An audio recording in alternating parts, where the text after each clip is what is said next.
welcome. Thank you so much. Okay, good evening, everyone. My name is Jerome Bowles. I'm CEO of the Bowles Center for Diversity Outreach. And I want to welcome you all to our Implicit Bias Symposium.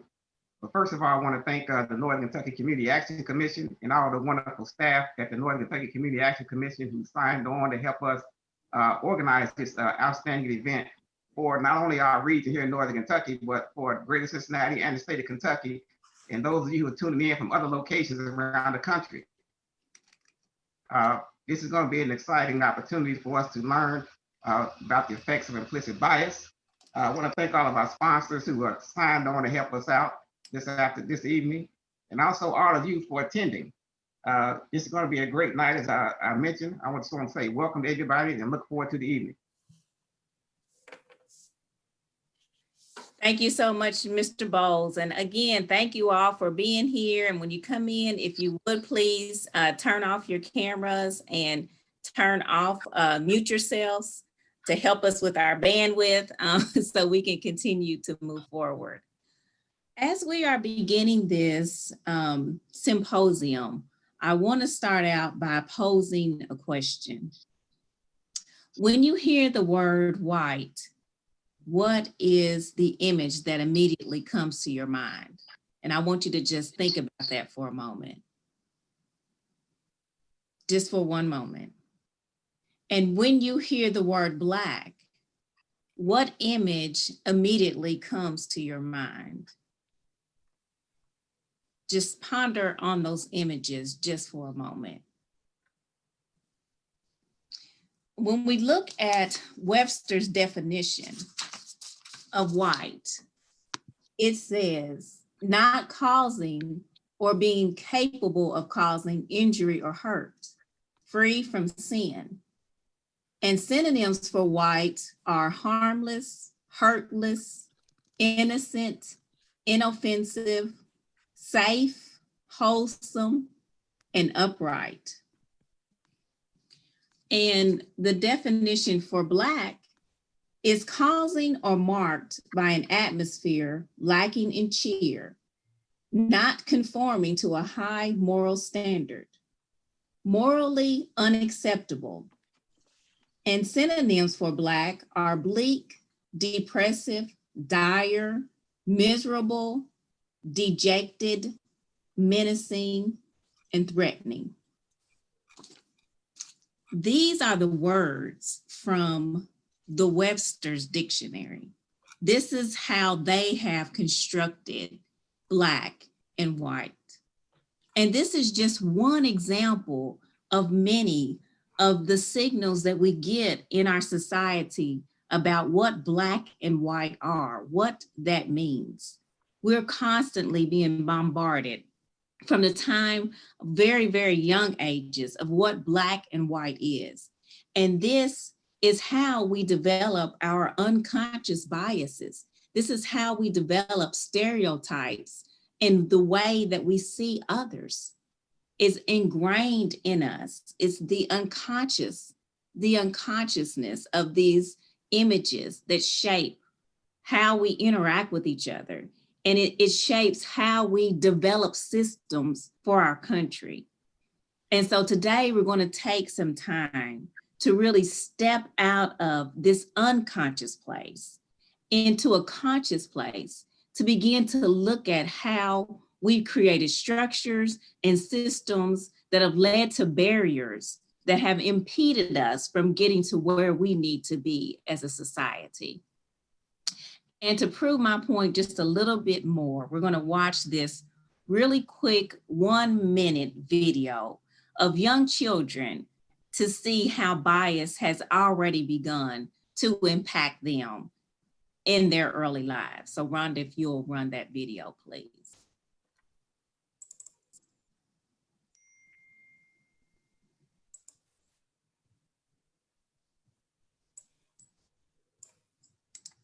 Which doll is the Black doll?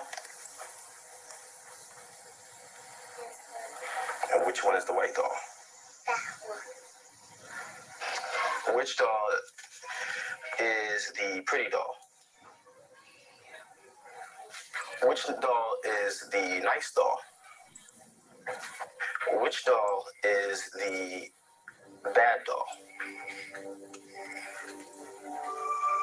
Which doll is the nice doll? And which doll is the bad doll? And why is that doll pretty? Because he's white and he has 2 eyes. Which doll is the ugly doll? Why is that doll ugly? Because he's black. Which doll looks most like you? Like me. Yeah, which one looks like you? And that one. Okay. That doll.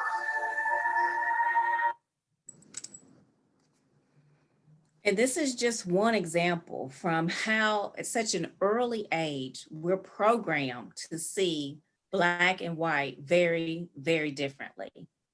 And tonight is not an indictment against one group of people or the other. Tonight is just an opportunity for us to come into a safe space and to begin to explore our own unconscious bias. We all have them, all of us. We can't help it because of the culture that we're in, because of the society that we've been in. But what we can do is examine them and begin to say, what are my biases and how are they impacting those around me? And how can I become more aware of them so that I can use my influence and my position to get to a place of equity for our community? That is our journey on tonight. And so we're going to start by just sharing a scorecard with you all. We've taken time and we've pulled data from the sectors that we're going to be looking at. Tonight, we're going to focus on economics, education, health, housing, and law enforcement. And we just want to show you, again, just a glimpse of some data in each of these fields so we can have an understanding of where we are and how implicit bias impacts each of them on tonight. And we're going to start in the area of economics, and Kareem Simpson is going to lead us through this data. So take it away, Kareem. Good evening. My name is Kareem Simpson. I'm the Manager of Operations for Family Services here at Northern Kentucky Community Action Commission. I want to first thank Jerome and Katrina for setting the stage tonight and opening up the conversation. But now let's dive into some factual information about the ill effects of those aforementioned biases as it specifically pertains to our local economy. The first slide here shows the percentage of folks living in poverty on both a national and regional scale. As you can see, there is a large disparity between the percentage of white and Black individuals living in poverty. But most strikingly, this disparity is abhorrently large here in Campbell County, where just over 53% of all Black Campbell County residents are living at or below the federal poverty guidelines, as opposed to only about 11% of white Campbell County residents. If we move on to the next slide, we take a look at business ownership. Now, business ownership, especially small business ownership, has traditionally been a strategy to advance economic opportunity, especially in depressed areas. And here, with this chart, we see that lower levels of financial and business assets among African-American households may be contributing factors to the racial wealth gap. Looking both on a local and a national scale, we see the largest gap in business ownership at a national level. We see here that from the most recent available information from the US Census, only about 2% of all businesses operating in the United States were owned by minorities, when we know that at that time, that minority made up over 20% of the population. And of course, after this year's census, hopefully we'll see a closing in that business ownership gap, but only time will tell. Now, moving on to the last slide that I have, we look at access to vehicle ownership, another overlooked statistic that may lend some insight to the glaring disparities present to access wealth in our society. Black households are the least likely to have access to a vehicle. And as we look at this slide, we see that nationally, African Americans are twice as likely not to have access to a vehicle. And the statistic is virtually mirrored here in Kentucky. So looking at these statistics on the last 3 slides and taking in this information, this may lend to some proof that there is some sort of implicit bias in some of our institutions manifesting itself at every socioeconomic level. Thank you. Thank you for that, Kareem. Next, we're going to move on to the sector of education, and Lindsay Conger is going to share the data. Hey everyone, I am the Associate Director of Family Services for Head Start, and I will be addressing the education piece for this evening. And as we began looking at this data and really having the conversation about bias, we really kept coming back to 2 main questions. The first is, what do our classrooms really look like? And we found in Kentucky, students are 3.2 times more likely to be Black than teachers. And we can really focus here on Boone, Campbell, and Kenton counties. This is the Black student percentage to Black teacher percentage.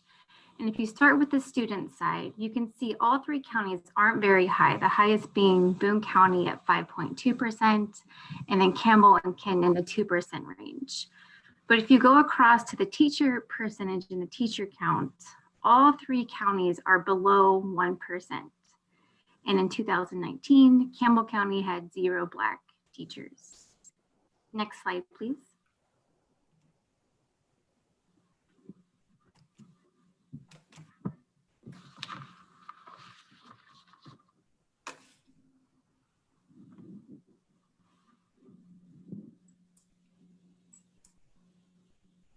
So this led us to our second question. Why is this important? So we found that Black students who have just 1 Black teacher by 3rd grade were 13% more likely to enroll in college. And those that had 2 Black teachers were 32% more likely to enroll in college. So almost double that percentage if you have just 2 Black teachers. So there's a long-term impact here.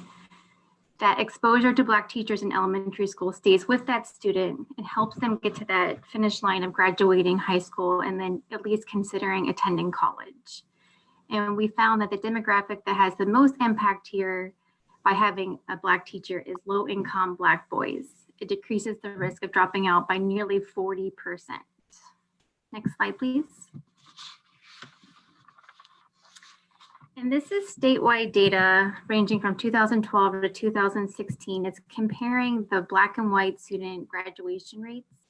And as you can see, the gap has increased every year since 2012, with more white students graduating than Black students. So we obviously want to start that conversation tonight and recognizing that implicit bias exists in education, and having those crucial conversations is just so important to our communities.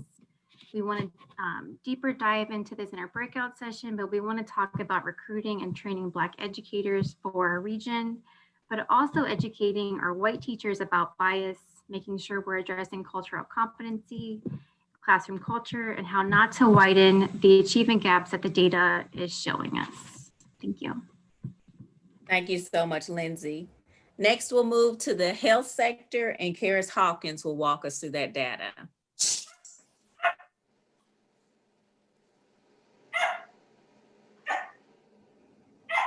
Hi, everyone. My name is Karis Hawkins, and I am the director of Lincoln Grant Scholar House. I am going to present the information tonight for health. American Progress reports that the death rate for Black infants is twice that of infants born to non-Hispanic white mothers. And as we see here on the slide, we have, out of 1,000 live births, we have 11 deaths amongst non-Hispanic Blacks, compared to 2.3 deaths of non-Hispanic whites. We also have the information that maternal mortality varies, as African-American women are twice as likely to experience complications for pregnancy or die. And lastly, in relation to race and infant mortality, we have African-American mothers are twice as likely to have an infant die by their first birthday. Next slide, please.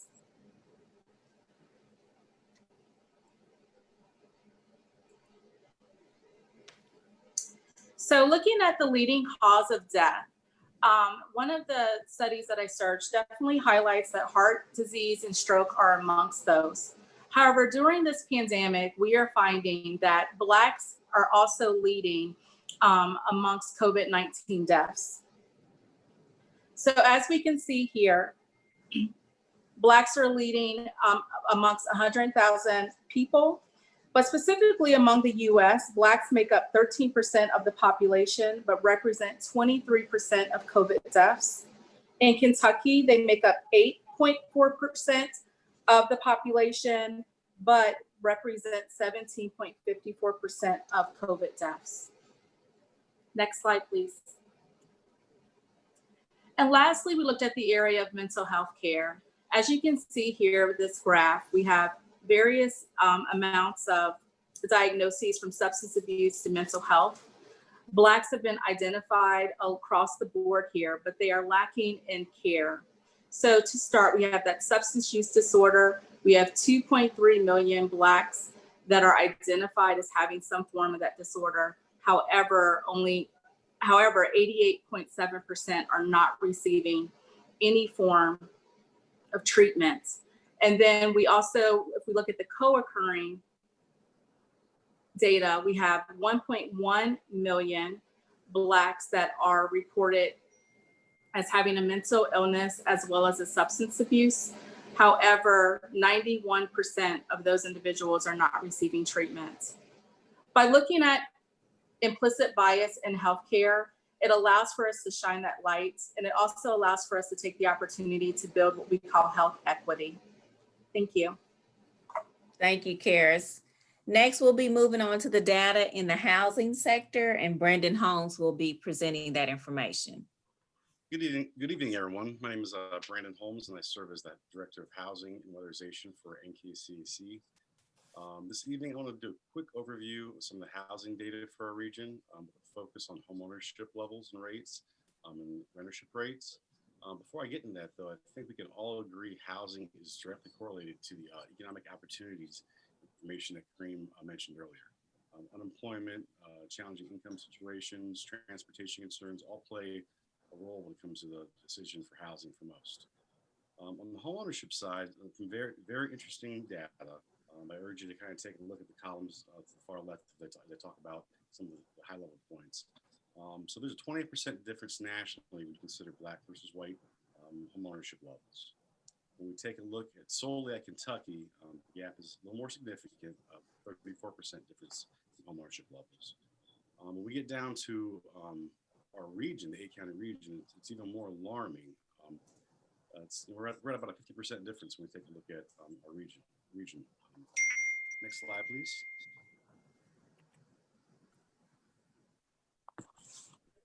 When we take a look at the renter side, the renter data is much different than the homeownership levels, which is to be expected based on what we saw in terms of homeownership levels. Nationally, there's a 20% difference in the rate of Black versus white rentership rates. The same at the state level. When we saw homeownership, we have a 34% difference at the state level in rentership rates. Also at the rentership level for our region, we're at 50% difference. One of the probably most alarming things, which unfortunately I couldn't find the racial breakout for the data for this, but it has to do with the housing burden. When you look at our region, 40% of the regions in Northern Kentucky experience a housing burden, which means they pay 30% or more of their income towards basic housing expenses. They often have difficulties paying for basic necessities such as food, clothing, transportation, and medical expenses. When we take a look at that 40% figure for Northern Kentucky region, we can extrapolate that's about 1,850 Black renters in our region that experience cost burden for housing. I think perhaps even more troubling is a recent piece of information I just found out. It's a data point that the National Council of State Housing Finance Agencies just put out there that projected that the state of Kentucky is going to experience about a 24 to 37% eviction rate for many of the renters. And a lot of it has to do with COVID, the moratorium on evictions that's been out there for several months now. When we break that down to our local level, that's about 1,100 to 1,700 Black renters that are at risk of eviction. There's a lot of things that go into housing and bias, and I'd love to go into talk 20 minutes now about all those, but I'm sure a lot of you out there have a lot of things that would be very interesting to discuss in the breakout group. And I'm looking forward to speaking with many of you here shortly to take a deeper dive into this. Thank you. Thank you, Brandon. And lastly, we're going to look at law enforcement and Garrick Burkholter will be taking us through that data. Thank you, Katrina. My name is Garrick Burkholter. I'm the Director of Youth Build for NKCAC, and I will be sharing information with you in regards to implicit bias in the justice system. In the United States in 2019, there were 1,004 fatal shootings by the police. This graph depicts the percentage of fatal shootings to the percentage of the population of race. So if you look at the graph, the population in 2019, 60.4% of our population was white. Out of that 1,004 killings in 2019, 36.8% were white individuals. In 2019, African Americans made up 13.4% of our population in the United States.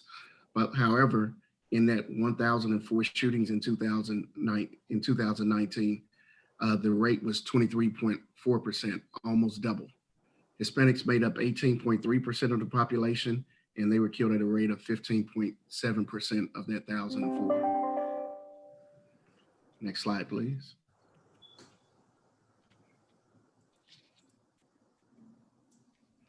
In this graph is a graph of arrests and killed by police, unarmed individuals killed by police in the years of 2015, 2016, and 2017 in the United States. The black columns are 2015, the blue columns are 2016, and the red columns are 2017.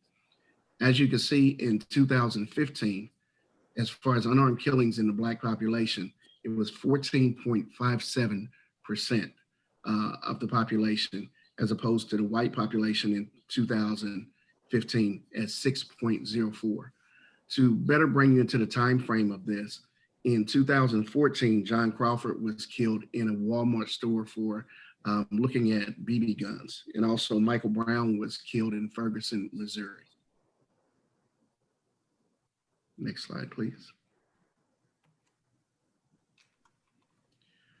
Jefferson County is the biggest county in the state of Kentucky, and this is a report from the Louisville Metro Department of Corrections. And it talks about, gives you information on the booking and the in custody report. And I have here the definition of booking, and I have the definition of in custody. And basically the definition of booking is kind of like the onboarding and the charging of an individual when they come into the facility.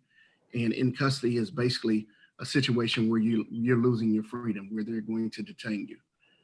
And in this report in 2018, in the Louisville Metro Department of Corrections, 41% of the individuals booked were white males, 31% of the individuals booked were black males. However, in custody and detaining them and loss of freedom, only 37% of the white males were in custody and 43% of the black males were kept in custody.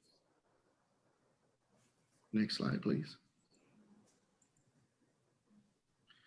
This is a rate of imprisonment in the United States, and it basically shows you per 100,000 of a race or population, the rate of imprisonment. So in 2017, per 100,000 white individuals, 272 were in prison in 2017. Per 100,000 black individuals, 1,549 were in prison in 2017. And for 100,000 Hispanic individuals, 823 were in prison in 2017. These facts show that implicit bias is real in the justice system, and hopefully it shows you that there is a need for reform. Thank you. Thank you. Thank you, Garrick. And thank you so much to all of the staff for finding that data and for reporting that out. We wanted to just give you a baseline to understand, again, how implicit bias impacts each of these areas. And so we're going to turn it over now to Mr. Bowles to introduce our panelists so we can get their thoughts on this data and begin to have a discussion with them about implicit bias and how it impacts all of these sectors. So take it away, Mr. Bowles. Okay, thank you, Katrina, and all of the wonderful work that the staff has done to research the data. The data suggests to us this work is very important. To overcome implicit bias is going to take all of us because this is becoming an intergenerational issue.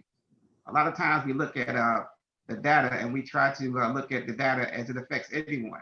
But when we disaggregate the data, we see that it has a direct effect on those underrepresented groups, African Americans, Hispanics, poor whites, and other groups as well. So we got to work together to overcome these issues.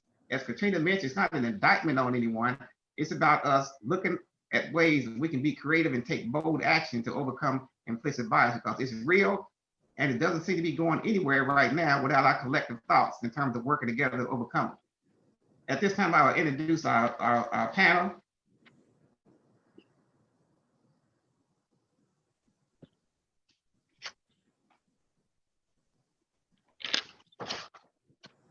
Mr. Mike Sipple from Centennial, Cincinnati, or Centennial Incorporated in Cincinnati.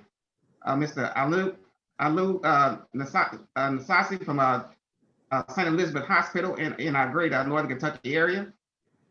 Alana Ballard from the Housing Opportunities Made Equal. Crystalline Turney, she's a diversity consultant with DP Unlimited in Cincinnati, Ohio. And Barbara Bonar, founder and managing partner of Bonar, Butcher, and Rankin here in Northern Kentucky. So these are our panelists right here, and they will discuss those issues that we talked about in terms of issues in housing, issues in law enforcement, healthcare, education, and we're going to dig into that at this moment. So thank you very much, everybody, for being with us this evening, and I look forward to the panel discussion. Thank you, Mr. Bowles. And again, thank you to everyone that's here. Thank you to all of our panelists.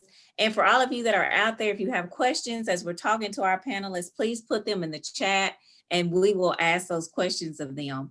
And so I just want to start out getting your thoughts and feedback on the data that was mentioned earlier and just sort of your high level overview of how implicit bias is impacting your particular sector. And so, Mike, we're going to start out with you. Hi there, sir. Okay. Thank you so much, Katrina. Yeah. And thank you, Mr. Bowles, for this opportunity. So a couple things. So I run an executive search firm and also a leadership development consulting firm that focuses a lot in diversity, equity, and inclusion, and really building high-performing cultures and places where all people feel that their work is meaningful. I think the data shows what is, and now it's a matter of how we respond to that, right? There was a good friend of mine, Amy Waninger, who recently shared on our podcast that your heart can't be in the right place if you never move your feet. And it doesn't matter what you feel. It matters what you do with what you feel. So when you're watching that story that you shared to kick us off this evening, nothing about that can feel good. Nothing about that feels right. And those children are where innocence takes place, right? So why so early are people creating the biases that's going to be with them for the rest of their lives? That's why we're here. That's why the data is so sickening and hurts so intentionally to all of us. So that, for me, it's about the action. It's about the way we use our platforms. I tell people often that don't expect another leader to do it for us, right? We're the ones in this room, 144 people, 200 people registered for this event.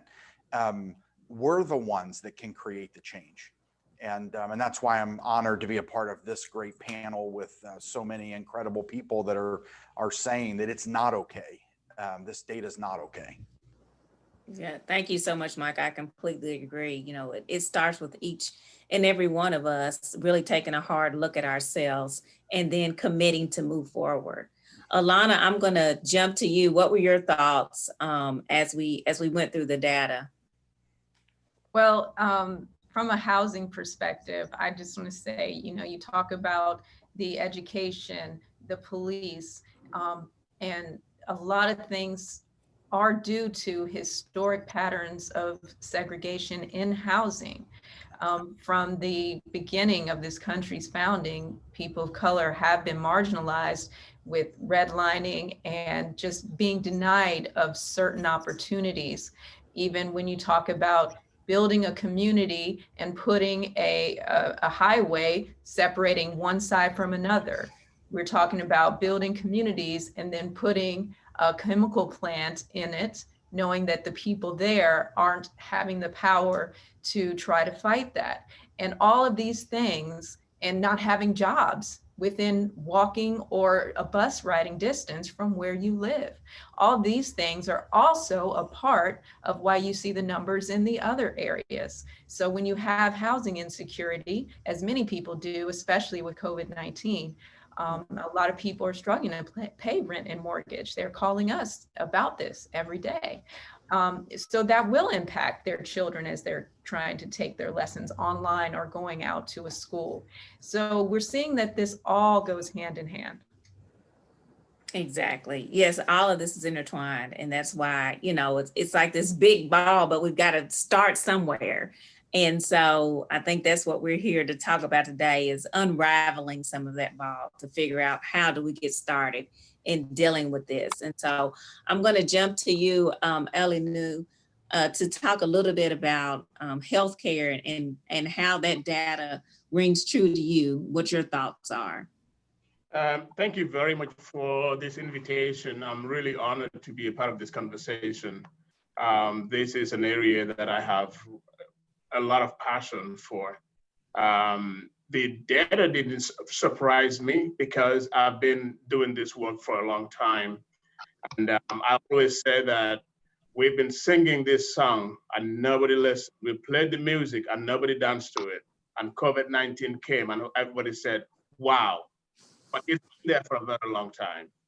And for somebody who actually migrated from West Africa, the Gambia, to America, and for somebody who have experienced that disparity in healthcare, where 8 years ago, I lost my mother to ovarian cancer. And we didn't know until she was stage 4. I flew back home and I spent 3 weeks with her before she passed, right in my arms. I came back to America and I even see worse situations. So if this could happen in Africa where there's no healthcare structure, there's no healthcare system, and you come to America where people come from all over the world for care. People fly from Saudi Arabia, from the Middle East to Cincinnati Children's for care. When the average child in Avondale cannot get the right care, that's what it means. That is tough. That's a hot pill to swallow. So when we talk about healthcare and healthcare disparities and all those numbers about infant mortality, it doesn't matter how much money you have. Serena Williams is one of the richest Black women in America, but she nearly died giving birth to her daughter. So her money didn't count. Her skin counted more. Wow. So this is a conversation that we need to have. And I'm happy to be part of this conversation for us to think about what are the solutions. It's not blaming another person, but as we said, implicit or unconscious bias. Somebody may not know.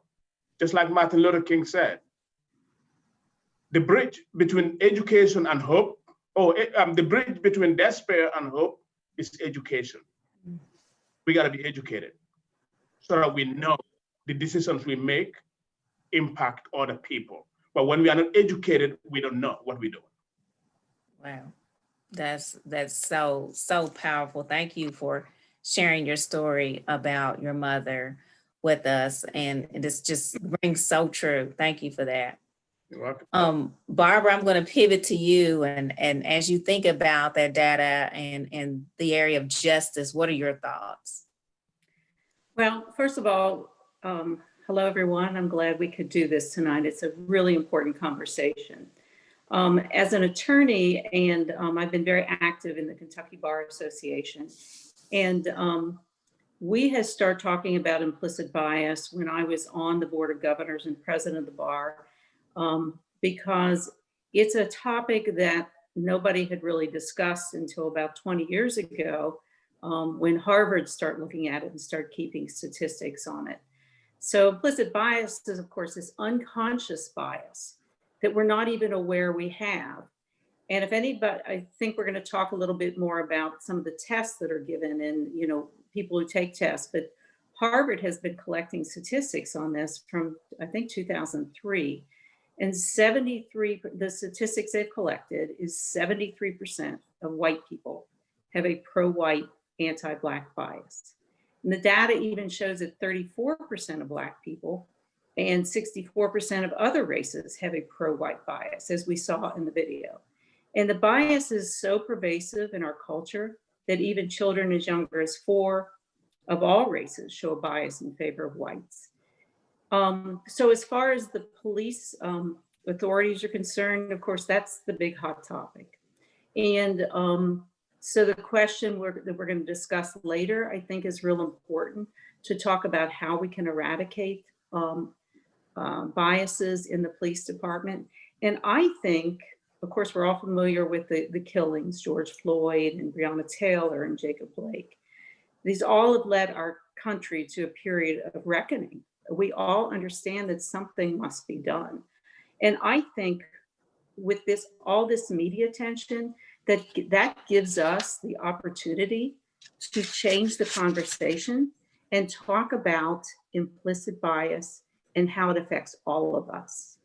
Yeah. I'm a trial attorney, and I've been very happy to have been successful in getting some very big verdicts for my clients who've been discriminated against, including discriminated in the workplace because of their color of their skin, or because they're female, or sexual harassment, or things like that.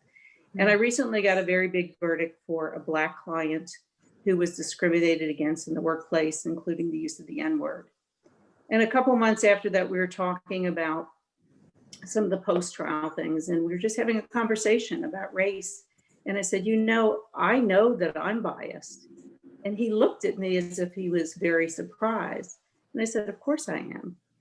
And it brought tears to his eyes, which was not what I expected it to do. But the conversation that we all are biased, 74% of us have this implicit bias. And if we can educate the public, that can be a starting point, and that will help the police to accept training and to have that conversation about, it's not, we're not targeting you. We're not saying to the police, we think you're more biased than the rest of the population, because I don't think they are. I think the difference is that they're put in these very, these life and death situations where they have to react immediately. And that's when their implicit bias comes forward. So I think that should be part of our conversation today. Wow, excellent point. So very true. And I can't wait to delve into that more. And lastly, we want to get Dr. Turner to hear her perspective as it relates to education. Hi there. Hi, absolutely.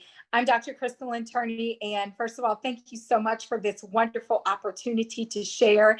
I'm very passionate about diversity and inclusion. Obviously, I'm more passionate about education and as it relates to diversity. When we think about the statistics that were presented earlier, the thing that continues to pop into our heads, or should be, that these are very complex and challenging problems. They are very deep when we look at the graduation rates, when we look at hiring practices of African American or teachers of color, and then when we look at the academic performance of students, we really start to think that these are very, very complex problems. And so when you have a complex problem, you have to have a complex solution, or a solution that is equally as complex as the problem. And what we've noticed in education over the years is that through professional development and diversity plans and inclusion strategies, it's always been a one and done. It's never been as complex as the problem. So one of the things that really opened my eyes to this, I spent 20 years in public education before deciding to do my own thing 2 years ago. I had a higher calling and I had a greater passion for this, and I wanted to devote myself to doing this. But in those 20 years in public education, I was the first African American principal in 2 different buildings, one in middle school and one at high school. And those experiences really opened my eyes and gave me a completely different lens, because as I was the first African American principal in 2 buildings, I was also one of the few African American certified staff members in that building. So here I was leading the building, and I really didn't have that team of teachers of color behind me supporting that. And so that's what really started my drive with hiring practices and really taking a closer and deep look at why are we not getting teachers of color? And then furthermore, once we get them, why are we not retaining them? And we see the value as it connects to academics as well as discipline. And so this evening, I would really like for us to reflect and talk more when we talk about academics and how there are not enough students of color in some of our advanced placement and honors classes, especially in comparison to the population in that school building. And also that students of color are disciplined at higher rates. There's a huge disproportionality in discipline. And so back to that point of complex problems, oftentimes this is the way the system is structured. So we really have to look at how we can modify and revise our school practices and policies so that we are retaining teachers of color, that we are recruiting teachers of color, that we are getting students of color in our academic classes, our advanced placement classes, as well as our honors classes. And that furthermore, we are looking at our discipline policies and that our students of color are not suspended and expelled at higher rates in comparison to their white peers. So once again, thank you so much for this opportunity, and I look forward to sharing more later on this evening. Well, and I'm going to stick with you because, you know, as you said, this is very complex, but coming from the standpoint of an educator, if I'm a teacher in a classroom or I'm a principal in a building, what is my first step in really beginning to deal with implicit bias within my classroom or within my school building? What is the very first thing that I need to do? Absolutely. Well, again, when we talk about complex problems, the solution has to be just as complex. So there's really not a single strategy or task, but the biggest thing is having a plan. One of the things that I do is work with school districts on developing a diversity plan, how we look at diversity and inclusion, equity and equality. Oftentimes districts don't have a plan. So when they have incidences around implicit bias, or unfortunately, when they have incidences that require a legal standpoint or that make the news, they don't have a plan. And so when we work with that, we develop that plan to say, as a classroom teacher, here's how we can promote cultural competence, regardless of what side you are on, whether you are a teacher of color or not, we have to promote that cultural competence. And then furthermore, as a building leader, how are we going to develop that in that leader so that they are pushing for these strategies and this important professional development that's ongoing? And then also looking at the district leadership itself. One of the things that I always say and always share about myself is that I grew up in a very middle-class situation. I had both of my parents in the home. My mom was a college graduate. My dad was in the military and he was a blue-collar worker. And we did really, really well. So when I talk to teachers, I'm saying, listen, I had to come to that place as well. There was some training and coaching and processes that I had to go through as well. And I wasn't in many of the same situations as our students are in now. So I had to learn that, but I learned it. I experienced it. I connected with it, and I'm able to share. So it's not an impossible task. I think that's where sometimes teachers in general of all races fall, is they start to think it's an impossible task, and it's really not. And so I always share my background just so that people can understand that it can happen and that it's valuable and it should happen. That's awesome. And I think that's such a good point, that it's not an impossible task. You know, when we look at the data, it can be overwhelming. And like you said, you know, we can look and like, where do we even begin? But it's important, like you to have the plan, to acknowledge that it's an issue. Some of the data that I looked at across all of these sectors is, if you have top leadership, just acknowledge that implicit bias is real, that you are going to be better off as an organization, as a company, just because you have that acknowledgement from the top leadership. And then you have those ongoing sustaining plans that you're looking at and monitoring over time. Absolutely. So I'm going to jump to Alanu with healthcare. And as we think about, you know, the healthcare system, and it just seems so complex as we think about doctors and nurses and clinics, and you know, where should we begin in beginning to deal with bias in healthcare? And you're muted. I'm sorry, you're muted. All right, sorry about that. I think that's a very good question. Where do we start? I always say that it's important that everything starts with ourselves. We have to be self-aware. Either you are the patient, you are the care provider, you are the person that is going to transport this person, or the caregiver. We have to be seriously become more self-aware. And when you become self-aware and you look at, all right, how do I differ from Jerome? What are my beliefs and what are Jerome's beliefs? And then when you move away from, if you're culturally aware, then you move into what we call cultural knowledge, because now I'm beginning to learn about who Jerome is, what our differences are. And then from there, I go into what I call cultural sensitivity, because now I know who I am, I know who Jerome is, and now I know how we differ from each other. I'm born and raised Muslim, he's born and raised Christian, and he's African-American male, but again, he's African-American, born and raised in this country. I'm African-American male, born and raised in Africa. So we think about all those things. And then now it is important for me, because right now I'm going to be the provider of Jerome. It is time for me to become culturally sensitive, because now I'm going to be able to be sensitive to those differences that is going to impact. Because I always say that, because if not, then we jump into what we call 7-Eleven, because you see a person and you only take 7 seconds to make 11 assumptions about that person. And out of those 11 assumptions, you'll be lucky if you get one right. Yeah. Right? So we have to jump away from those assumptions, because I saw Katrina, so I'm looking at you, I'm making all these assumptions about you. And assumptions end up becoming judgment. And when you put yourself in that judgment mode, no matter how much you try, you already judge who this person is. Oh, this person is Black.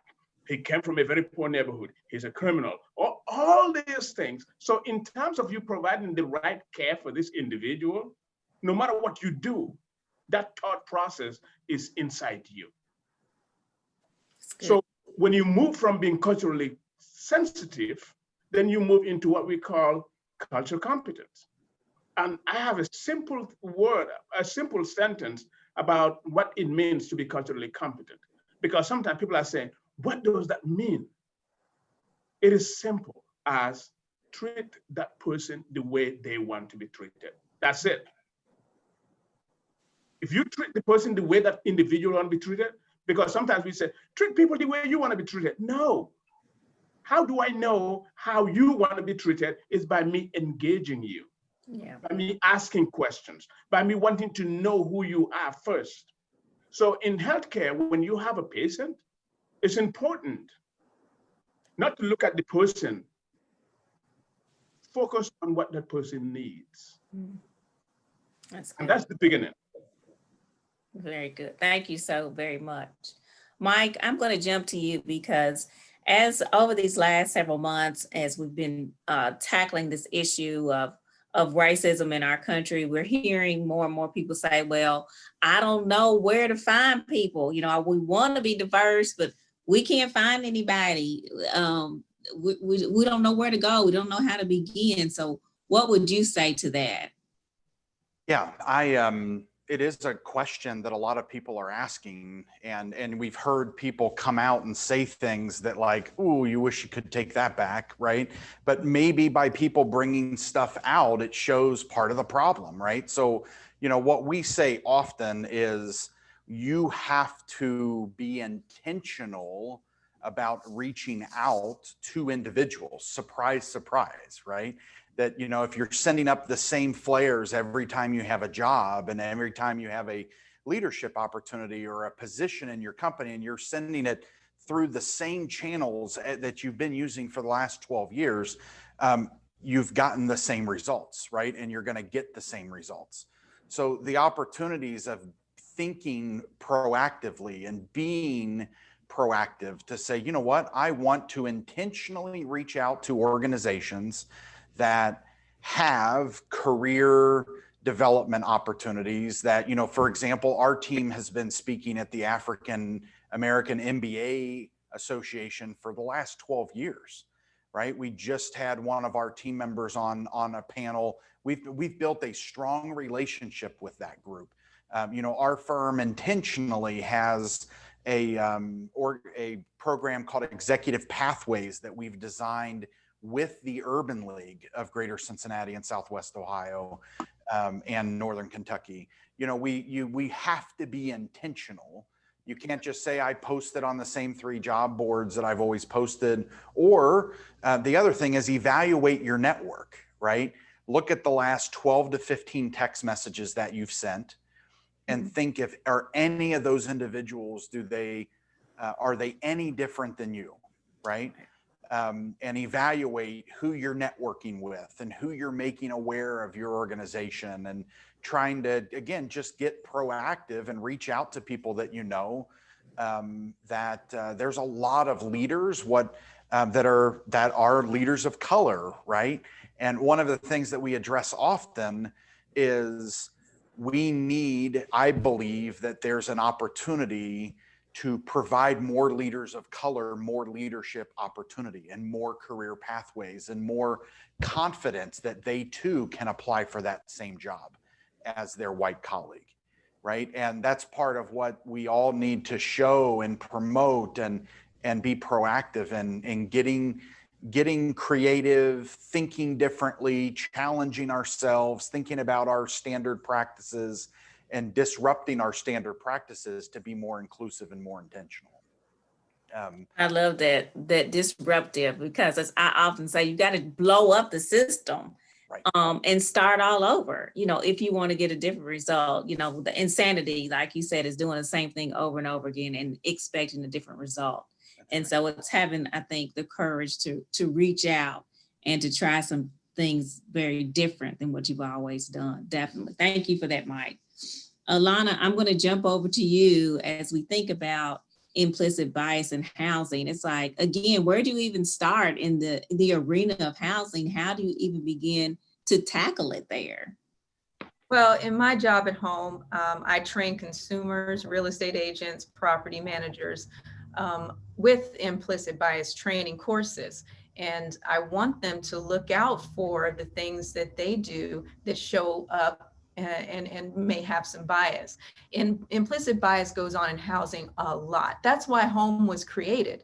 We were created in organizations like us around the country to make sure that when someone shows up to view a property for rent or for sale, that because of what they look like, that is not the reason that they will be denied. And, you know, you've seen just recently in the Washington Post an article about a person who had their home for sale and or home appraisal was coming in. They needed a home appraisal, and which can help with getting a home equity loan, et cetera. And we know a home is the biggest transfer of wealth to your children or the next generation.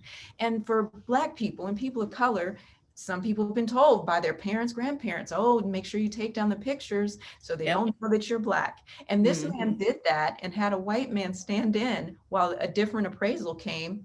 And when he got his house appraised and when he had someone white stand in, there was a $40,000 difference. Wow. And that's what we're talking about when it's implicit bias. Just this is 3 bedrooms, 4 bath, whatever. But for some reason, the cost of your home in his mind is different. That's what we're talking about. Or even we have a real estate agent, you can see that, you know, is showing a home in a certain neighborhood, and for some neighbor to call the police for some reason, not thinking, oh, that's a real estate agent. And we've had that happen in the city of Cincinnati. So that's why it's important for people to be aware of their biases and make them wonder, why does this seem to be something that is alarming to me, not normal to me? Why do I have a feeling of dread or a feeling of fear towards somebody? And there's many ways we can help dismantle that. And one of the ways I suggest is having a cultural tour guide. When I teach implicit bias classes and I ask people, are there a group of people that you feel uncomfortable with, or that you have a fear of? Then find someone who is willing to show you around in the culture. And if you can't be someone to ask your coworker or neighbor, say, hey, can I come to one of your festivals? You know, you have a nice event here. You want to take me? There are people even on YouTube that will introduce you to their culture, the people, and just take a look and see that, you know, what you may have gotten from the media, the messages you've gotten from your family are from a place of bias. And we have to look at each person individually. Wow, that's good. I hadn't seen that article, but it's like for me, then as a homeowner, sort of a follow-up, you know, what do I do? Am I supposed to take all my pictures down? I mean, how do I deal with that? Well, actually, so one of the things Home does, and so for our 142 people listening, and we do it on the other side of the river. I don't know who's in Northern Kentucky, but we set up testing. So if you do find that you were discriminated in your housing search or your home appraisal, or perhaps in your mortgage lending situation, if you think you were slighted, we can set up a test and we will send someone who is not in the protected class as you, and they ask about the apartment, or they ask about the house, or they submit the offer, and see if you get a different response. So that is something that Home does. Very nice. That's really good information. So you can arm yourself against that in some ways. That's excellent. Barbara, I saved you for last because this has been, I think, one of the most difficult areas for us to begin to tackle. And so I just want to, again, go back to, you know, where do we begin with really dealing with this implicit bias? As a community, as a country, we want to see change right now. But what is a realistic expectation of our police departments, and what should we expect to see as it relates to implicit bias? So first, I think we should start with the baseline. Police officers and correction officers and judges, they've not been shown to have any more implicit biases or less implicit biases than the general population. But for police officers, what is different is the situations they find themselves, which require lightning fast decisions and actions, and that they have the power and force, both legal and physical, that they're equipped with. They're given that power and force. So it's just like it's a sort of a double-edged sword.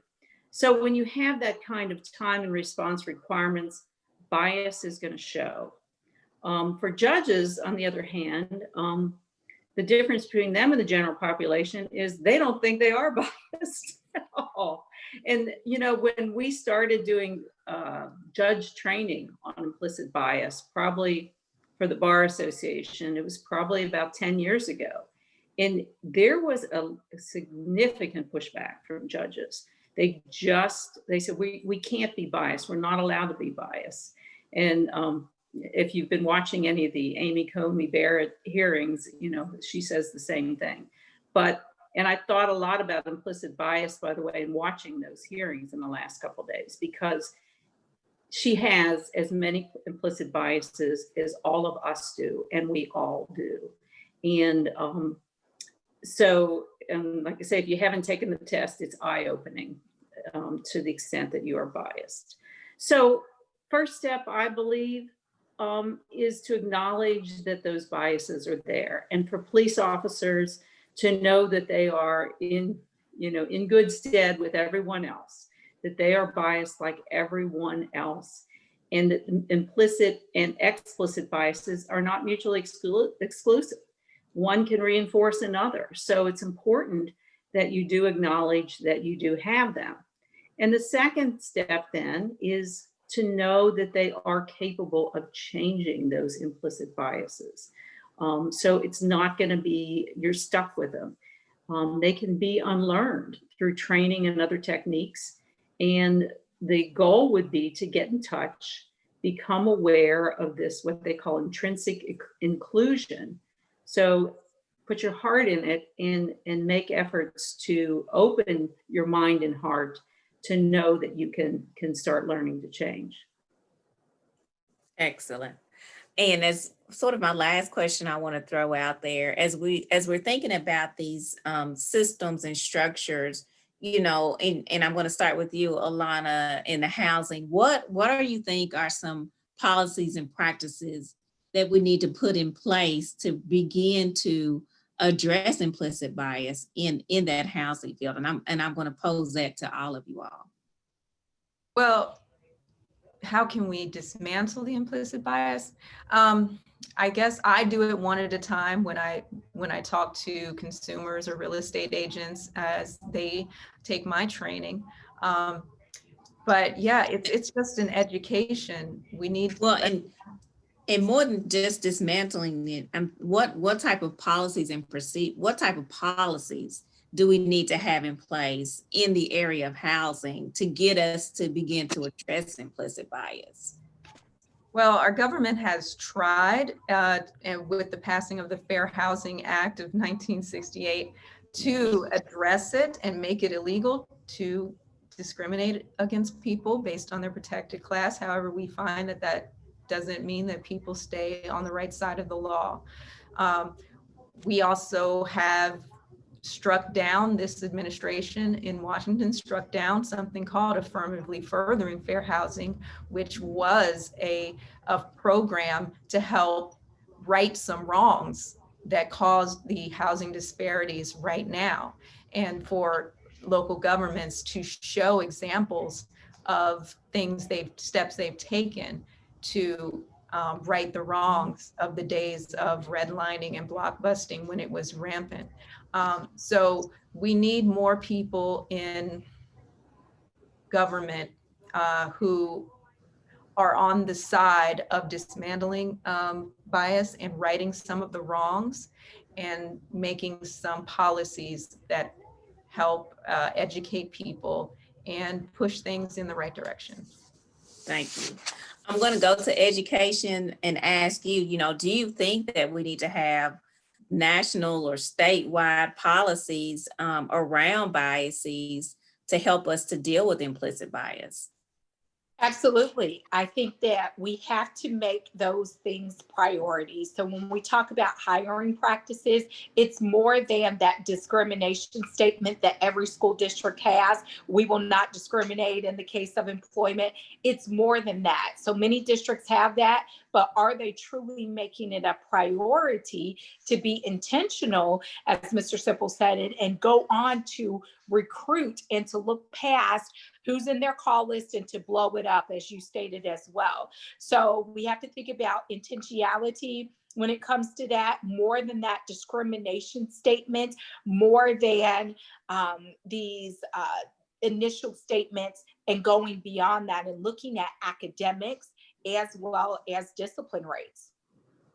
Very nice. Thank you, Mike. I'm going to go to you because she sort of referenced you in her answer about policies and practices. Do you think, how do you think that should be handled in the area of economics? Yeah, I think one, I mean, and I just saw a comment come in about the successes that are happening. I think we need to keep having these conversations, right? And we need to keep encouraging and holding people accountable in the conversations of politics and economics. And we need to be asking, you know, it's great that we have these incentives, but how do individuals that are in minority classes, how do Black and brown business owners and entrepreneurs, and what are we doing about those individuals too, right? And it's not okay to say, well, we have one in our class, we have one in our program. It's not okay to do that, right? And you know, how often, you know, I serve on the African American Chamber Board of Directors, and there are individuals who have even asked me, like, how's that, right? How does it feel to be, you know, there's me and one other white person on that board. And for me, because of where I grew up, proud product of Covington, I'm very comfortable and want to be the difference. I want to be in rooms where I am a minority, because so many, that's what it feels like, right? And let's stop accepting one or two minority or Black and brown entrepreneur or individuals. You know, how many businesses are we helping right now, and how many are minority owned? How many minority entrepreneurs are we supporting? You know, what are we, how are we holding organizations accountable to their diversity numbers and their inclusion numbers, and you know, and really putting those types of efforts and not being okay when there's only one Black leader on this board, or there's only one Black executive on the team, or they say they want to encourage minority development and we want more Black and brown leaders in position, but well, look at your own board, look at your own executive team, right? And I think the more we can be that difference and hold people accountable and hold ourselves accountable, making sure that we're following through with that, making sure we have more African-American teachers, right? Making sure we and more African-American doctors and more Latino doctors and more Latino teachers. You know, those are the ways we can make incremental change. And, you know, for those of us that sit on boards of school districts or that are actively involved in our elementary, middle school, or high schools, like, we can hold our group accountable to that tomorrow in our next PTO meeting and our next site-based meeting, right? And I think taking that kind of action, not waiting for big policy to change everything, to make a difference tomorrow in those conversations. That is so true. And, you know, to the point of Michael, I agree that there is a lot of good things that are going on. Just the fact that we're having this conversation, I don't even know if a year ago we would have had this conversation and had so many people tuned in to hear this information. That in and of itself is hopeful. Yes. And in our region, we do see we're working with the chamber, and we're working with CBC, Covington Business Council, on how can we develop more programming for minority businesses so they can get a larger stake of that pie. So there are tons of wonderful things going on. And that's what we're doing here tonight, is having this conversation, looking at the baseline of where we are and saying, how do we move forward from here? And so, Elinu, I'm going to jump to you with healthcare, and that same question about policy and procedure. Do you think there needs to be policy implemented in the area of healthcare to help push this forward? The answer is yes. And I don't think that's a policy that should come only in healthcare. we have to think about when we talk about health in all policy. That is very important. Every corporation that you have in this country, in Covington and Cincinnati, they have individuals there individuals that young mothers. So the young mother have to be able to care for the little ones at home. She has doctor's appointments to take those kids. So making room for that individual to be able to do that is very, very important. So it doesn't matter what industry you are in. But I think it is important for us to think about who are those, we talk about policy, but who makes those policies? We are in election year. In 3 weeks, we are going to vote. And so it is important, if we want healthcare that is going to serve the most vulnerable person, because what we have to think about is you don't go to the hospital if you don't have no business being in the hospital. You go to the hospital because you are sick and you want to be cared for so you could go home and be able to take care of your family or your loved ones. And so the same person, the Latino, the white, we all have the same need. So if you get sick and you go to a healthcare provider, so it's important, just like Mike said, I think it's important for us to invest and allow our policymakers to make sure we have equal relocation of resources. So that a child that goes to the Covington Public School District is not at a disadvantage to the child that goes to Hebron.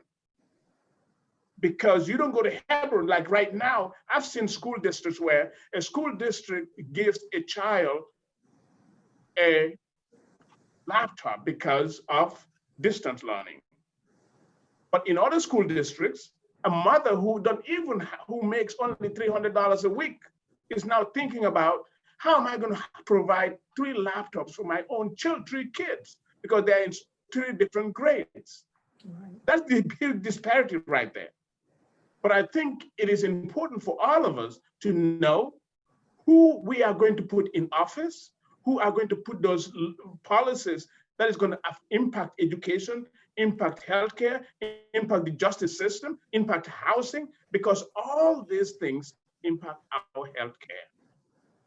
So very true. And so it's important for all of us to make sure that I grew up in Africa. I grew up in a place where I don't have running water in my house when I was growing up. I don't have electricity, that's a myth. But today, I'm here in America and I lead services that impact 10,000 associates and over 400,000 people. Wow. So if I could do that, and I came here purposely for education, when our young people are not being educated and are told that you cannot be a doctor, you cannot be a teacher, you cannot be an engineer because of how you look. So it's important for us to educate our kids, because if we want the right care, we have to have more African-American, more Latinos, more doctors that come from our community, because they understand who we are, they understand our need, and they'll be able to care for us in the right way. That is the beginning of policy. Policy can be written, but those implementing the policy is where the failures come. Yeah, very true. And Barbara, I'm going to go to you as far as policy, because we hear so much right now of, we should have federal or should be at the state. And when I talk to different police districts, they all have different policies and procedures and requirements. So what are your thoughts? Do you think it should be some overarching types of policies to deal with this, or should everybody just be doing this on their own? What do you think? Well, although cultures are different in every police department, again, everyone suffers from implicit bias. And there was a national training program that apparently our president canceled about a month ago for police officers on bias. And maybe again, we need to restart the conversation and talk more about the implicit bias aspect of it. I mean, when bias occurs, is it because that person is just flat out racist, or do they have implicit biases that are very strong? And I think it's a better conversation to have that shows the police officers, look, these are the implicit biases, they're unconscious, and that doesn't make you a bad person. Let's start moving forward and make it easier for you to do your job. And a lot of police departments are doing these, or having people become aware and having their officers take responsibility on their own. So they're doing these tests. I mean, I was in some of the readings I looked at, there's Stanford University went into a police department, tested 61 police officers. It's an unidentified urban police department, but they gave them words like crime, violent, investigate, arrest. And of course, their visual attention went toward black faces over white faces. There's other tests where police officers were asked to look at pictures of black and white faces who were told might be criminals, which they were really pictures of Stanford University students. And they were asked to judge which ones looked criminal.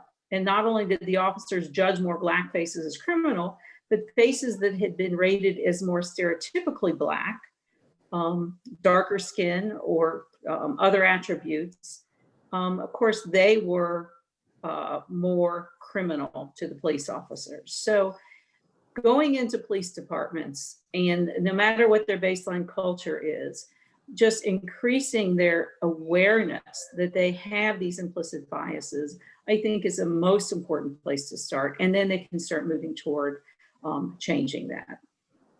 So what I think I hear most of you say is that it's not really about those overarching policies, but it's about dealing with individuals and us all acknowledging and addressing that we have implicit bias to sort of begin this process. Thank you all so much. Such awesome information. And so now we're going to begin to move into our breakout sessions. And so everyone signed up for a specific breakout session, and you don't have to do anything. Rhonda is going to magically move you into the session you signed up for. There was a couple people that signed up for more than one, so you'll be surprised. Rhonda just picked one for you to go into. So Rhonda, do you have any special instruction to give people? Yes, I do. I just wanted to say that there's about 6 or 7 people who it looks like have logged on with their cell phone. So all I can see is the cell phone number.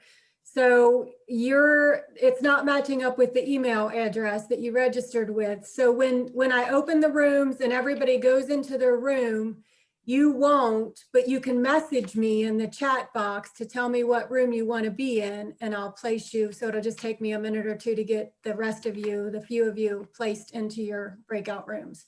And I do want to add real quick, based on registrations, we had more than what the breakout rooms would hold. So I bumped some of our staff people out of breakout rooms to make room for everyone else. But we're not at capacity. Not everyone logged on. So staff people, you have been assigned. If I had told you you weren't going to be in a breakout room, you are.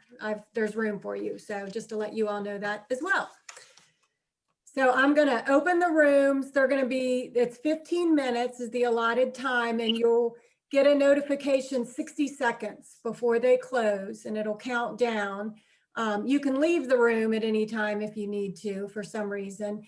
And then after that 60-second countdown at the end of the full 15 minutes, the rooms will automatically close and bring you back into the main room. So I will send you all to your breakout rooms now.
Hi, Rhonda.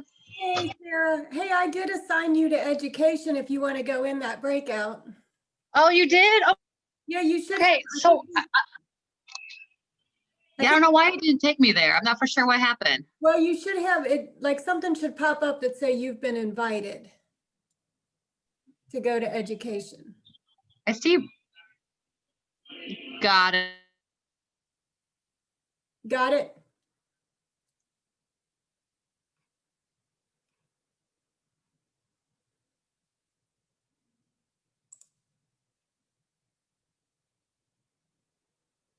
Hey, Mike. Are you there?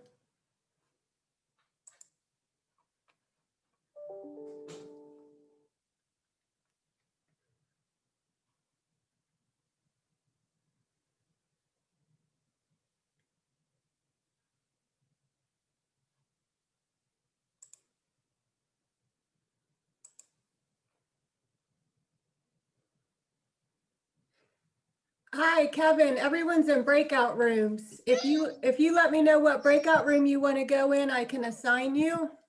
You can just put me in any random. Yes, ma'am. I'm sorry about that. I kept getting disconnected. Oh, that's okay. I thought you were on before and I assigned you. Thank you, ma'am. How about economic? Is that okay? 100%. Okay, I'm assigning you now, so you should get an invite to join.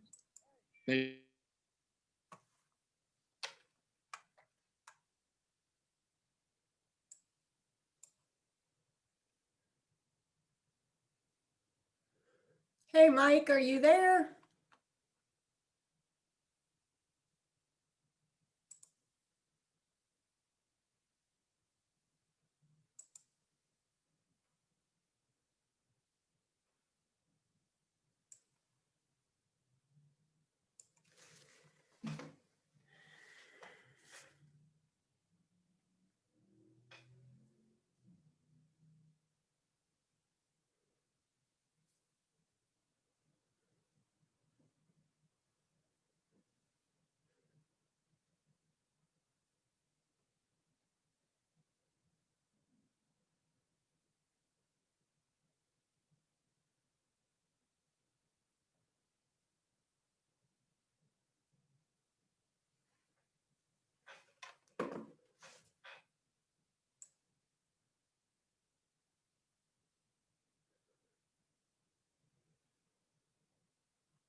Hi, Tara. Everyone's in breakout rooms. If you let me know what breakout you'd like to be in, I can assign you to it.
Hi, Tara. Can you hear me?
ideas, because other people might not have thought about those. We have about a minute left.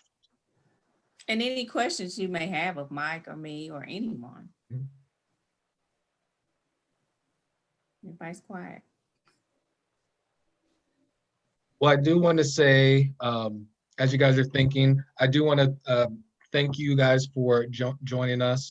And I kind of echo Mike's statement of being born and raised in Covington, and that you would think that you'd be interested everywhere. I'm also born and raised in Covington, but so you can kind of go to different places, but at the same time, should we have to do that? And you gotta have to look at that and kind of be comfortable in that. And I grew up on literally, I'm assuming that you grew up in Latonia, maybe? I did. Okay, so literally just across the tracks. And so it's a very different upbringing, but we went to some of the same similar schools, and that's where the implicit bias kind of starts kind of growing up. And then we just it's up to us, like everyone's been saying, that it's up to us to change it and to make it right again. And there are a lot of tools out there for employers to start the conversation, because so many people say, you know, where do I start? P&G, they have really good tools around the talk and the look. They have facilitator guides that you can use with these small groups just to begin to have these conversations. So you can hear the stories of your staff, their personal stories, as well as how they've been impacted in the workplace. Oh, we're getting ready to go. Thank you. Yeah. Thanks, guys. Bye.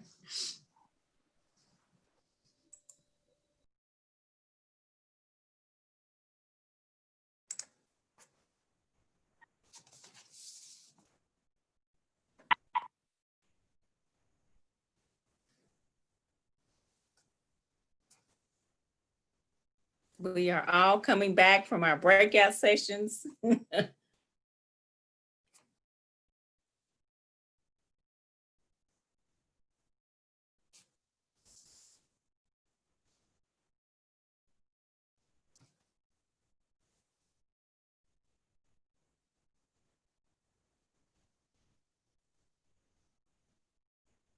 We'll give it a couple minutes so we get everybody back in.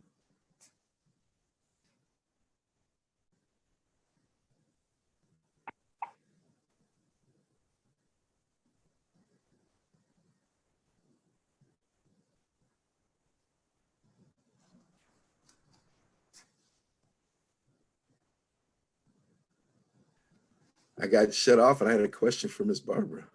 I was talking when I got shut off. I saw your mouth moving, Brandon. But I'm trying to get better at talking slowly. But that You were not looking at the counter up at the top corner. Exactly, because it was counting down really fast. I'm guessing my group is not the only group that is having great dialogue. 5 or 10 minutes to keep going, but we'll see.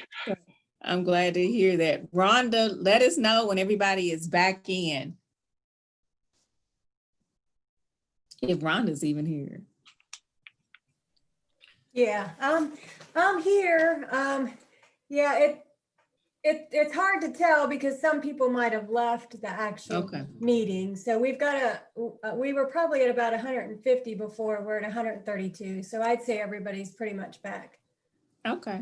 All right. Well, we're going to take just a few minutes to let each group report out, and we'll start with Kareem. You want to report out about our group?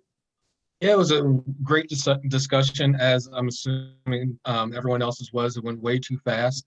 But looking at the first question, how do we kind of identify implicit bias in our organization? And basically, let's start the conversation like we're doing now. That's the number one kind of way to kind of start that process. And then the second question, how do we begin to address it and effectively eradicate it?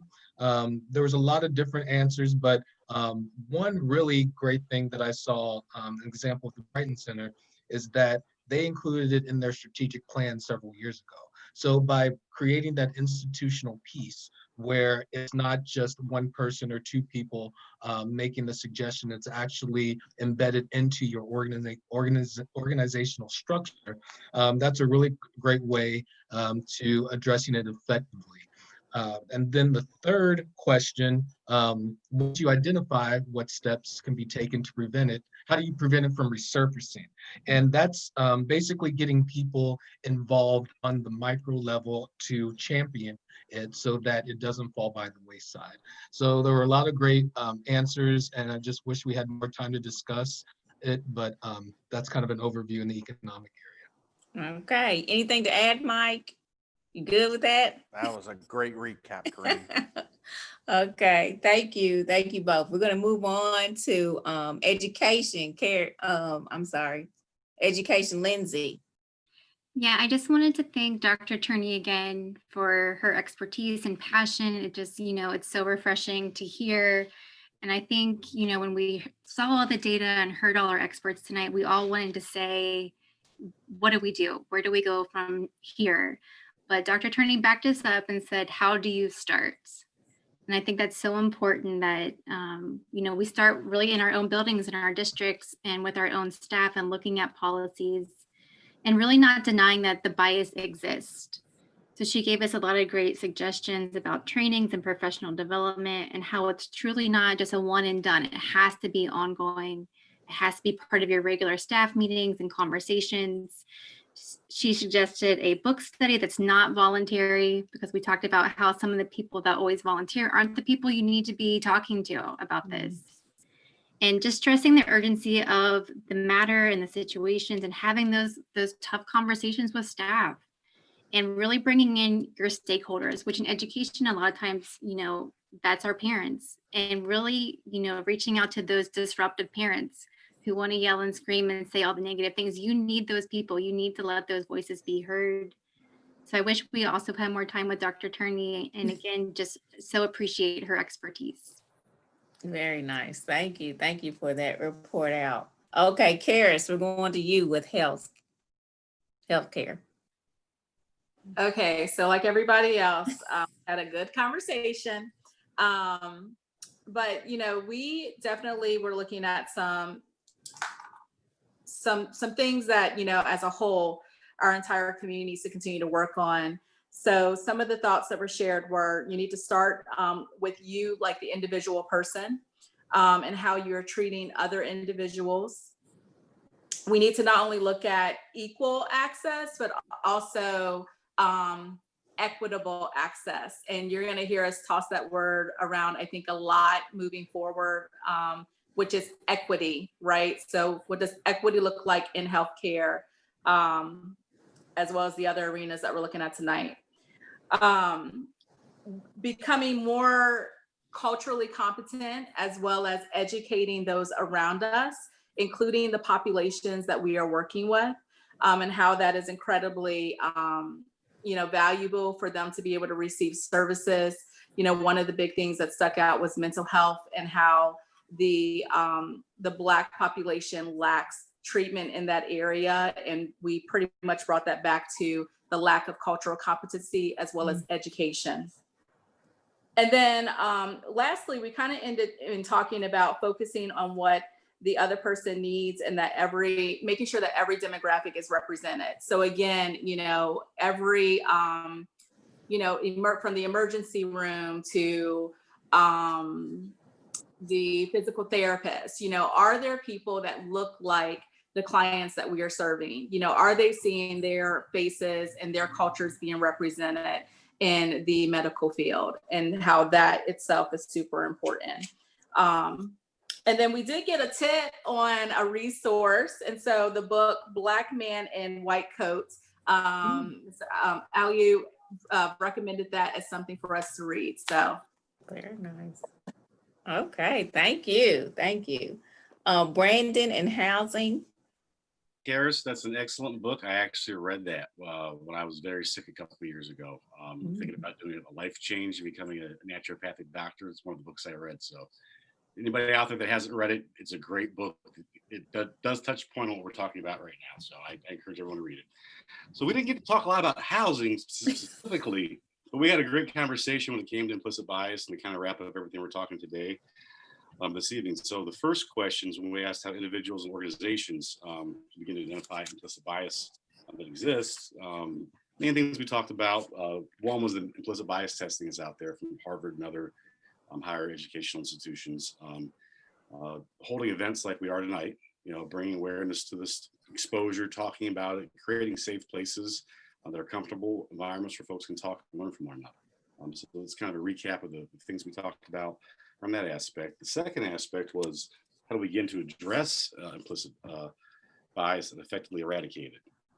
So the first main topic was, got to have the conversations that are not easy and that are not comfortable. Oftentimes, things like this do not make people comfortable, and sometimes when you want to move forward individually or as a society, you have to get through the uncomfortable moments. So that was one piece. At an organizational level, being intentional about recognizing your internal or implicit biases, and you also being intentional about making a change and having opportunities and educational opportunities and training opportunities for your staff and leadership. Looking at ourselves personally was another thing we mentioned about.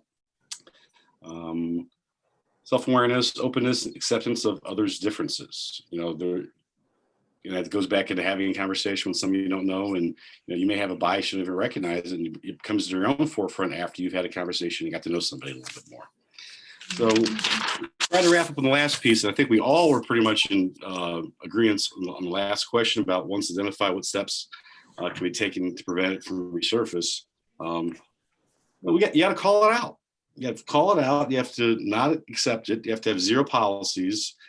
And some of the things that also came out is, as we start to make progress, we need to keep our foot on the gas pedal.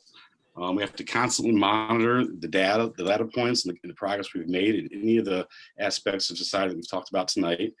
We can't slide back. And I can't read my own notes on the last thing, but we need to have the conversation over and over. So being repetitive, being out front there with this, ultimately policymakers will pick up when they see, because we're in election season now, policymakers will pick up on this, and that's one of the other ways is to really get our policymakers involved. So I hope I represented my group well. If I didn't, I'm sure they'll let me know. Thank you. And last but not least, Garrick with justice.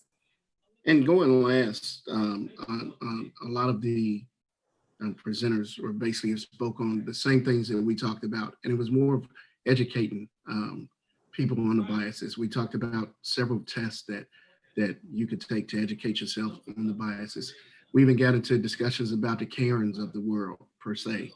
I know Barbara brought up an example of a young man that might be a tall young man on a college campus that walking on campus and everybody might assume that he's a basketball player. When we talked about if we can eradicate it, there was discussion on, whether we could or not. One of the things that we talked about is the disparity in the police division, as far as what I talked with Barbara about, and she related that I think it's 70% of the 70-something% of the officers in the United States are white officers, and only 12% are Black officers, and that has to change. So I think a lot of our conversation was based on educating and making people aware, like Barbara stated before, when she talked to her client before, made aware that, she's biased and being honest about it. And we really got started to get into conversation. And I think we need about 30 or 45 minutes for it. Right. Thank you. Thank you all so much for that. And as we're wrapping up, I want to just give each panelist, 1 minute if you have a closing thought before I turn it over to Jerome to close it out, just about this topic and, your hope for the future, I think, from here. And Barbara, I'm going to start it with you. Sort of what is your hope from the future as we are in this space, as we said at the beginning, where people are wanting to find solutions and are wanting to be part of the solution. Again, what is your hope for the future? You're muted, Barbara. So I'm very hopeful for the future because I think with the protests and the awakening of people that there is a problem in the police force. It is sort of the last bastion of the attention to very critical kind of bias situations. And so it being on the front line in the protests, many peaceful protests that ensued.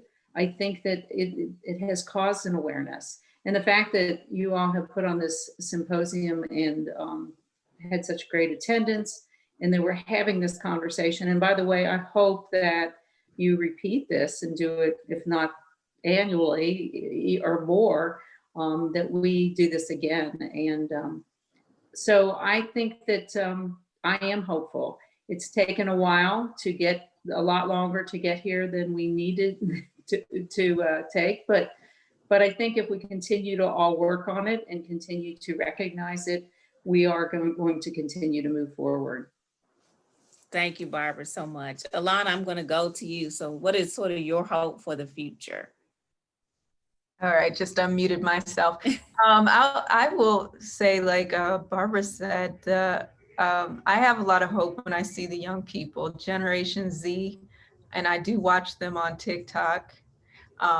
I think that they are very open-minded, and it seems every generation is less biased than their parents and grandparents. So for that reason, I do feel like the future you will see, and we're talking about it now. I mean, we're talking about it, and we're saying that, you know, other people can maneuver through life through a whole different lens than you even see. And now people understand that and accept it. And I will say, on a positive note, there's such thing as positive bias. If, let's say you're a Bengals fan and you're in New York and you walk into a bar to watch the game and see another Bengals jersey, you have a positive bias toward that person. Mm-hmm. So I would say focus on the positive biases that you have and help dismantle the, you know, the negative biases, and as you overcome them. That's your homework. That's good. Thank you so much. Alinu, what is your hope for the future? I'm gonna say, when you see a Steelers fan, I'm just kidding. Okay, we'll take. Well, I just have to throw it out to Alana, right? Right. I'm very hopeful. I think that if, like I said earlier, if I could grow up in Africa, come to America, lived in Detroit, live in Pittsburgh, now I'm here in Northern Kentucky. When I was coming to take this job, my friends were like, "You going to Kentucky?" Like, yeah, that's where we have the fried chicken, right? Wait a minute, right, you're right. But think about that for a minute. If I could come from the smallest tiny village where everybody looked the same, and you know everybody, and you come to an environment where people are different. I have a name that everybody has to struggle to pronounce. And I am accepted in this community, and I continue to lead very good work. That is the hope that we have. That is knowing that the people that came before us have even bigger challenges than we had today. And so, and I'm going to invoke Bill Cosby. He said, the one thing that gets him going is when he tells a joke and more people started laughing, he knows he got their attention. What had happened in Minneapolis, what happened in Louisville, what happened in Atlanta got everybody's attention.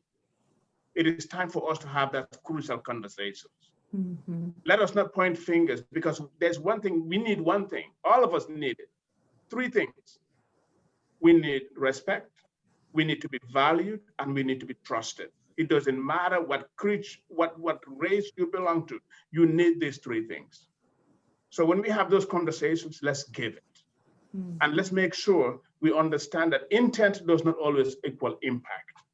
But with conversations, we will all come to the same page because we need it.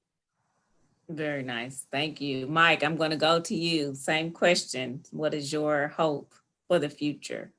Yeah, I love the comment that was made that this is not the first discussion or not the last discussion that this group will participate in, right? That we'll take some of the amazing conversations that we've had tonight and bring those into our workplaces and our homes tonight and tomorrow, right?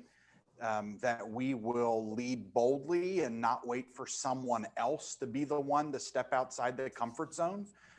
That we will be that human, that we will be that person, and that we'll also challenge ourselves to, am I doing something that makes me feel a little uncomfortable today? Am I interacting with people that I haven't interacted with recently? And I'm willing to go shake someone's hand or give a virtual fist bump in the COVID times that, you know, that I didn't do before, right? That we'll take this step and be the humans that we need more in our world, right? And I'm hopeful. I mean, as somebody said, like, look at all these amazing people that have hung out on an evening and are still here. And I thank you, Katrina, Mr. Bowles, and your teams for putting this together, and the panelists. I mean, you all are inspiration to me to lead boldly and to put on a suit of armor and be different in the marketplace that we live, work, and play in. Wow. Thank you so much. And Dr. Turney, I'm going to give you the last word. What is your hope for the future here?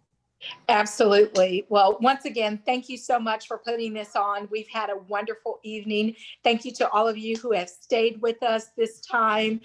My hope for the future in education and really beyond is making sure that we are continuing to have these conversations, that it doesn't stop here, that it is ongoing. And as I shared in our small group, diversity is always changing, and the need for education, equity, and equality is always there. So making sure that it is an ongoing thing and we don't just stop there. And that furthermore, that we are continuing to provide that safe place for learning and growing. This is a tough conversation. And while many people were able to just sit back and listen, the fact that they were here really opens their minds and ears to opportunities to learn and grow, and hopefully to share with others. So hopefully we will get we will get some part and get past the part where these are dirty words and that these are tough words, and that they become a part of our everyday conversation to promote that change and that growth that we need in our country. Diversity isn't going away, so we got one or two choices at this particular point. And obviously, I hope we very much choose to continue these conversations so that we can continue to grow, learn, and be better in really all of these facets. Wow, thank you so much. And thank you to all of our panelists and to all of you for being here with us on tonight. Rhonda, you said there's some comments in the chat you wanted to mention before we turned it over to Mr. Bowles. Yeah, we're just getting lots of great comments. Everyone's, really enjoyed this. But one thing I did want to point out, we did get a question about sharing the notes from the breakout sessions so people could hear, would have notes from sessions they weren't in. So our staff did take notes, so we can get those out to everyone. And then also we had a request for the PowerPoint that we showed near the beginning of the evening. So I just wanted to let everyone know, and that either Kareem or I will get that information out to you all later this week.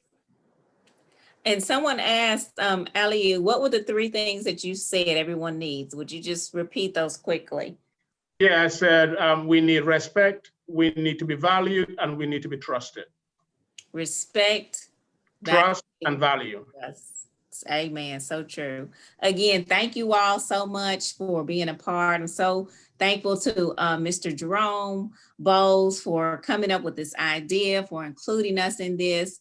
We're going to send a follow-up email, and we're going to include a self-assessment in there, as we've talked about all night, for you in your own time, in your own space, to do your own personal assessment to see what type of biases you may have and to begin to address them in your own way. And we're going to send out some tools that you can use with your organization. One tool that I really like is the Awake to Woke to Work framework for you to begin to look at your internal processes and look at them from a cultural lens. So we again just say thank you. I want to thank all of my staff for all of their great participation on tonight, all of the panelists, and all of you for taking out your time this evening, in an evening, to have this tough conversation, to be here with us. And I too am very hopeful about the future, because this is just the beginning of this conversation, and we will continue to have more. And so I'm going to turn it over to you, Mr. Bowles, to have the final word for the night.